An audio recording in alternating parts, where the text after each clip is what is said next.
আসসালামু আলাইকুম বন্ধুরা, নাচপালা কিচেনে আপনাদের সবাইকে স্বাগত। আজকে চলে এসেছি রেসিপি নিয়ে। আমরা বন্ধুরা অনেক রকমের লুচি, ডালপুরি, পরোটা খেয়েছি। তো বন্ধুরা, আজকে আমি কড়াইশুঁটির কচুরি আপনাদের সঙ্গে শেয়ার করব। খেতে অসাধারণ এই রেসিপিটা আপনারা বাড়িতে অবশ্যই ট্রাই করবেন। দুর্দান্ত লাগে খেতে। আর সকালবেলায় এই কড়াইশুঁটির কচুরি থাকলে আর কিছুই দরকার হয় না। কড়াইশুঁটির কচুরি দিয়ে ডালের তরকারি বা আলুর দম বা ঘুগনি দিয়ে আপনারা খেতে পারেন। তবে বন্ধুরা, চলুন কীভাবে এই কড়াইশুঁটির রেসিপিটা তৈরি করি দেখে নিই। প্রথমে আমি কড়াইটা চাপিয়ে দিয়েছি, এরপরে আমি দিয়ে দিচ্ছি কিছুটা হিং দিয়ে দিয়েছি, আর দিচ্ছি 1 চামচ মতো সাদা তেলটা আমি দিয়ে নাড়াচাড়া করে নিচ্ছি। হিংটা একটু গোটা হয়ে গিয়েছে, এটা খুব সুন্দরভাবে গলে যাবে। তো এরপরে আমি কাঁচা লঙ্কা আর আদা বাটা দিয়ে দিচ্ছি। অবশ্যই কাঁচা লঙ্কা আর আদা বাটা দিতে হবে। তো বন্ধুরা, ফ্লেভারটাও খুব সুন্দর হবে। আর দেখতেই পাচ্ছেন আদা বাটা আর লঙ্কা বাটাটা দিয়ে আমি নাড়াচাড়া করে নেওয়ার পর নাড়াচাড়া করে নিচ্ছি। নিয়ে এখানে পরিমাণ মতো লবণ দিয়ে দিচ্ছি। দিয়ে আমি আবারও কিছুক্ষণ নাড়াচাড়া করে নিচ্ছি। নাড়াচাড়া করে নেওয়ার পর এখানে আমি এরপরে দিয়ে দেব মটরশুঁটি, মানে কড়াইশুঁটি। তো বন্ধুরা, এই মটরশুঁটিগুলোকে আমি ছাড়িয়ে সেদ্ধ করে নিয়েছিলাম। সেদ্ধ করে নিয়ে আমি ব্লেন্ডারে পেস্ট করে নিয়েছি। তো আপনারা শিলেও পেস্ট করে নিতে পারেন। তো দেখতেই পাচ্ছেন আমি খুব ভালো করে একেবারে মিহি করে পেস্ট করে নিয়েছি। তো এটা আমি ঢেলে দিলাম। তো বন্ধুরা, এইভাবে আপনারা পুরটা তৈরি করবেন, আর কচুরিটা খেতে দুর্দান্ত লাগবে। তো এরপরে আমি দেওয়ার পর আমি খুব ভালো করে নাড়াচাড়া করে নিচ্ছি। তো বন্ধুরা, দেখতেই পাচ্ছেন খুব ভালো করে আমি নাড়াচাড়া করে নিচ্ছি। এরপরে আমি দেব মশলা। এখানে জিরের গুঁড়ো দিয়ে দিচ্ছি পরিমাণ মতো, আর দিয়ে দিচ্ছি গোলমরিচের গুঁড়ো। খুব সুন্দর একটি ফ্লেভার আসবে। তো এই মশলা দিয়ে আমি নাড়াচাড়া করে নিচ্ছি। তো এখানে আপনারা চাইলে একটু লঙ্কার গুঁড়ো দিতে পারেন। তো আমি এখানে কাঁচা লঙ্কা দিয়েছি। তো কাঁচা লঙ্কাটা বেশ ঝাল ছিল। তো বন্ধুরা, দেখতেই পাচ্ছেন নাড়াচাড়া করতে করতে তো দেখুন খুব সুন্দরভাবে জলটা শুকিয়ে গিয়েছে, আর কড়াই থেকে খুব সুন্দরভাবে ছেড়ে যাচ্ছে। তো দেখতেই পাচ্ছেন আর পুরটা কতটা সুন্দরভাবে শুকনো শুকনো হয়ে একটি ডোয়ে পরিণত হচ্ছে। তো দেখতেই পাচ্ছেন আমার পুরটা রেডি হয়ে গিয়েছে। তো এইভাবেই পুরটাকে তৈরি করে নিতে হবে। তো আমি পুরটাকে তুলে নিচ্ছি, একটি থালাতে তুলে নিয়ে আমি ঠান্ডা করে নেব। তো তুলে নিলাম। তো দেখতেই পাচ্ছেন থালাতে ছড়িয়ে নিয়েছি। আর এদিকে আমি আটা আর ময়দা, গমের আটা আর ময়দাটাকে আমি খুব ভালোভাবে মেখে নিয়েছি। তো এখানে আমি স্বাদ মতো লবণ, চিনি আর সাদা তেল দিয়ে খুব ভালো করে মেখে রেখে দিয়েছিলাম। আর সাদা তেল আমি আবারও দিয়ে খুব সুন্দরভাবে আমি মেখে রেখে দিয়েছিলাম 5 মিনিট।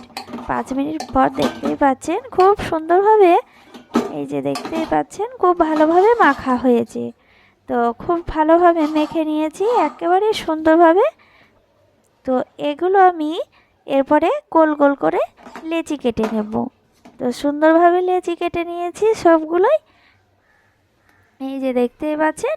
এরপরে আমি খুব ভালো করে বাটি তৈরি করে নেব। আমি সবগুলোই একইভাবে বাটি তৈরি করে নিচ্ছি। প্রথমে বাটি তৈরি করে নিতে হবে। এই যে দেখতেই পাচ্ছেন বন্ধুরা, এতটাই সহজ এই রেসিপিটা, দেখতে যেমন সুন্দর খেতেও অপূর্ব। তো বন্ধুরা দেখুন, এইভাবে আমি সব বাটিগুলোই তৈরি করে নিয়েছি। এরপরে আমি যে পুরটা তৈরি করে রেখেছিলাম সেই পুরটা আমি পরিমাণ মতো বাটিতে বসিয়ে দিচ্ছি। প্রথমে আমি সব বাটিগুলোতেই পুরটাকে আমি দিয়ে দিচ্ছি, কড়াইশুঁটির পুর। তো বন্ধুরা এইভাবে পুরটা তৈরি করে আপনারা এই কচুরিটা তৈরি করবেন, খেতে অসাধারণ লাগবে। তো বন্ধুরা আমি জানি না কে কেমন তৈরি করে খান, তো বন্ধুরা এইভাবে আপনারা অবশ্যই বাড়িতে ট্রাই করবেন আর বাড়ির সকলকে খাওয়াবেন। তো বন্ধুরা দেখতেই পাচ্ছেন আমি একটি তুলে নিলাম, দিয়ে আমি এইভাবে মুখটাকে মুড়ে নিচ্ছি। এইভাবে মুখটা মুড়ে নিলে ফেটেও যাবে না আর পুরটাও বের হবে না। তো বন্ধুরা দেখতেই পাচ্ছেন এইভাবে মুখটাকে মুড়ে নেব। তো সবগুলোই একইভাবে মুখটা মুড়ে নিচ্ছি। তো এরপরে আমি বেলে নেব। আমরা লুচি যেভাবে বেলি সেইভাবে বেলে নিচ্ছি। তো এরপরে আমি চলে যাব রান্নায়। তো বন্ধুরা কড়াই চাপিয়ে দিয়েছি আর পরিমাণ মতো সাদা তেল দিয়ে দিচ্ছি। আর তেলটাকে খুব ভালো করে গরম করে নিতে হবে। তেলটাকে খুব ভালো করে গরম করে নেওয়ার পর আমি কড়াইশুঁটির কচুরিগুলো এইভাবে তেলে ছেড়ে দিচ্ছি। আমরা যেইভাবে লুচি ভাজি সেইভাবেই, ডালপুরি লুচি ভাজি সেইভাবেই ভেজে নিচ্ছি। খুব সুন্দর একটি কালার আসবে আর দেখতে যেমন সুন্দর, দেখতেই পাচ্ছেন বন্ধুরা খুব সুন্দরভাবে টইটুম্বরভাবে ফুলে উঠবে, একটাও বাদ যাবে না। তো বন্ধুরা দেখতেই পাচ্ছেন আর কালারটাও দেখুন অসাধারণ কালার এসেছে।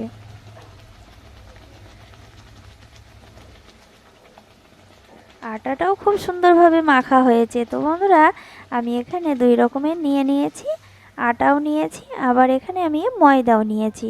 তো আপনারা চাইলে শুধু ময়দা দিয়েও তৈরি করে নিতে পারেন, আবার শুধু গমের আটা দিয়েও তৈরি করে নিতে পারেন। তো আমার একটা ভাজা হয়ে গেল, আবারও আমি আরেকটি তেলে ছেড়ে দিচ্ছি। তো বন্ধুরা সবগুলোই খুব সুন্দরভাবে টইটুম্বরভাবে ফুলে উঠবে আর খুব সুন্দরভাবে ভাজা উঠবে। তেলটাকে খুব ভালো করে প্রথমে গরম করে নিতে হবে, তারপরে মিডিয়াম আঁচে দিয়ে তেলে ভেজে নিতে হবে খুব সুন্দরভাবে।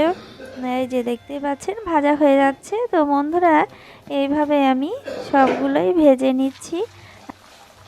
আর বন্ধুরা আমার চ্যানেলে নতুন হয়ে থাকলে পাশে থাকার জন্য অনুরোধ রইল। তো বন্ধুরা দেখতেই পাচ্ছেন কথা বলতে বলতে আমি ভেজে নিচ্ছি কড়াইশুঁটির কচুরিগুলো। তো বন্ধুরা এখন বাজারে অ্যাভেলেবেল পাওয়া যাচ্ছে কড়াইশুঁটি। তো বন্ধুরা এখন দামও কম। তো বন্ধুরা আবার অনেকের বাড়িতে থেকে থাকে, পচেও যায়। তো বন্ধুরা এই সহজ রেসিপিটা আপনারা বাড়িতে তৈরি করে নেবেন, খেতে দুর্দান্ত। তো বন্ধুরা দেখতে পাচ্ছেন এইভাবে আমি সব কচুরিগুলোই তৈরি করে নিচ্ছি। তো শেষের কচুরিটা দেখতে পাচ্ছেন আমি আর একটি আছে, একটি আমি ভেজে নিচ্ছি। তো দেখতে পাচ্ছেন আমি সবগুলোই কচুরি ভেজে নিয়েছি, এটাই লাস্ট। তো বন্ধুরা দেখতেই পাচ্ছেন এইভাবে আমি সবগুলোই কচুরি তৈরি করে নেব। তো খুব সুন্দরভাবে ফুলে উঠেছে আর একটাও বাদ নেই যে ফোলেনি, সবগুলোই টইটুম্বরভাবে ফুলে উঠেছে। তো বন্ধুরা দেখুন আমি একইভাবে সবগুলোই ভেজে নিচ্ছি। তো সবগুলোই ভাজা হয়ে গিয়েছে, এই যে দেখতেই পাচ্ছেন সবগুলোই ভেজে নিয়েছি। আর এদিকে আমি ছোলার ডালের তরকারিটাও করে নিয়েছি। তো বন্ধুরা এই রেসিপিটা দেখাইনি, তো ছোলার ডালের তরকারি দিয়ে আজকে কচুরি সকালের নাস্তা বা টিফিন বলতে পারেন। তো বন্ধুরা অসাধারণ হয় খেতে, এইভাবে আপনারা তৈরি করবেন। আর কচুরি দিয়ে আলুর দমও ভালো লাগে, আলুর দম, ঘুগনি আর ছোলার ডালের তরকারি। তো বন্ধুরা কালারটাও দেখুন কচুরির অসাধারণ হয়েছে, গরম গরম খেতে যে অপূর্ব লাগে। তো একটি ভেঙে দেখাচ্ছে দেখুন, কড়াইশুঁটির পুরগুলো দেখুন পুরোটাই একেবারে ছড়িয়ে আছে আর দেখতেও অসাধারণ হয়েছে, খেতে অপূর্ব। তো বন্ধুরা এইভাবে আপনারা বাড়িতে অবশ্যই তৈরি করবেন। আর কচুরির রেসিপিটা কেমন হয়েছে কমেন্টে জানাতে ভুলবেন না। ভালো লাগলে অবশ্যই লাইক কমেন্ট শেয়ার করবেন, বেশি বেশি করে শেয়ার করবেন যাতে সকলেই তৈরি করে খেতে পারে। তো সবাই ভালো থাকেন, ধন্যবাদ।